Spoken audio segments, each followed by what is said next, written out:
تماشاچیان خوشویست لهفتگان پیش 5 لچالکه فرنگی کرد لستان کرماشان، ایلام، لرستان و هروجرستان کردستان دستگیر کریان و ایسش لزندان دیزلاباد کرماشان دستو سرگیریانه. ولی چاوراو هست گویا بار تندرستی یکی لزندانیگان فربدو ترسناکه.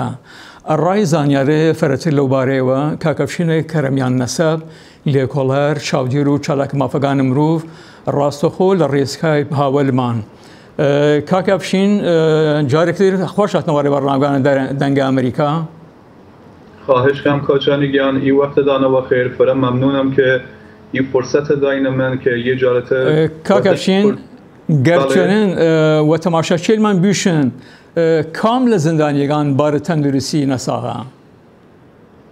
کاجانیگیان و داخل مهندس مصطفی باقری آشنا قلبی ناراحت و ایسال زندان دیزلاباد کرماشان سلامت تندرستی کفتی است خطر یعنی ولی حاضر جسمی ناسابه. تا چند خود مصطفی باقری یا زندانیگان تر دسترسیان هست و دارو درمان؟ و داخل کاجانی هیچ دسترسی و دارو درمان نیرن و لیبونیش کاک مصطفی باقری آشنا قلبی ناراحت و لبون یک ماموریل زندان، ماموریل امنیتی زندان و دادگاه بتونن درمانی بکن، یعنی ای اجازه بیان که درمان بودن اعتصاب قضا کردیه. کاکفشین مگه دادگاه یا کارو و دسته کرماشان بار تندرستی زندانیگان لور چویه گرن؟ و داخونیه گرن امنیتی برخورد کن کسیلی که لبون مسائل امنیتی البته طبق دیدگاه حکومتگی ایران دستگیر بون فشار و بانیان تیرن حتی اگر سلامتی جسمی آنیش و ناو زندان به کفید خطر هیچ رسیدگی نیه کن. ایمن نمونه داری من خانم زینب جلالیان ایسا چند سال حال زندان و ایران چوگانی داری و دست دیدن و داری و کور بودن و رسیدگی نکردن. حتی من شنفتم که یکی و چوگانی کلن بینایی و دست است و بینایی و دست چیه. بس دادگاه تا ایسا لکیسگیان رسینه سو یا رسیدگی کردن تا بزنن لور چه و خود لور چه تاوانی دزی کریانه؟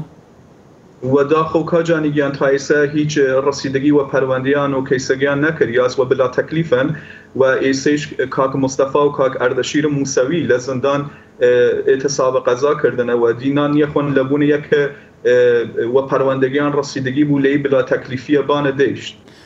باس لو کردن گویا پیوندی و سازمان کردگان دیرن آیا نو هیچ پارت سازمانیک هاوردن یا رژیم هیچ جوازی نیردن سر و کام پارتو سازمان بن؟ کاجانیگان یه سیاست خود حکومتگی جمهوری اسلامی ایرانه حتی کسیلی که فعال فرهنگین چو کاک مصطفی چو کاک اردشیر موسوی و برادریلی که ایسا هان زندان دیزلاباد کرماشان سعی کن اتهام بیانه پیان که ایول لگرد حزب کردیگان پیوندی دارین یا لگرد یکی و حزب کردیگان پیوندی داشتینه لیبونه بتونن پرونده امنیتیگیان قرصتر بکن و حکم بانتریک اران گورن یا مثلا حکم چند سال زندان یا حتی 3 داره. رژیم ایران لور چه هر کار و چالاکیک بگر فرهنگیش بودن و چاو و گمان و آسایش اجتماعی یا امنیت ملی تماشای کرد. خب دلیلگه یسه کاجانیگان حکومت ایران حتی نوع فعالیت فرهنگیش و کردستان گریدن مبستم روشخالات کردستانه لبون یک خوش نیریدن مردم بچن ورو خویتگی خوان بچن ورو کردوینگی خوان چون خط قرمز یا خط سور حکومتگی جمهوری اسلامی یسه که کردگان نشن ورو خویت خواهی. کاکفشین سازمانگان ماف مروف یا سازمانگان ترو کسیل چه کردنه و یا خود چه دستیان سیاد رای آزاد کردنه ایشالا کیلا؟ خب 100% کاجانیگان سازمان حقوق بشریگان فرفر تاثیرگذارن و بان آزادی و بان یک فشار امنی و بان ای عزیزی که ایسا هان زندان دیزلاباد کمتر بود. یکی لسازمان کردیگان که واقعا ای خبر دستگیری ای برای عزیز کرد و کرماشان و لرستان و ارزم لخدمت سنه و ایلام بلاو کرد و پخش کرد شبکه حقوق بشر کردستان بی که ای خبر پخش کرد و پوشش دا و خب یه فرفر تأثیر دریدن. کاگفشین آیا هیچ امیدی هست و نزدیکیه هیچ کم لوانه آزاد بون؟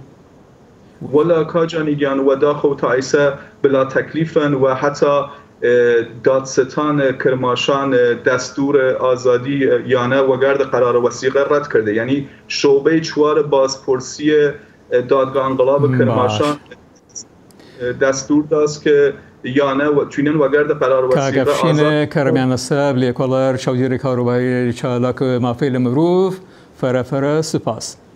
خواهش کنم کاجانی، ممنونم، تشکر.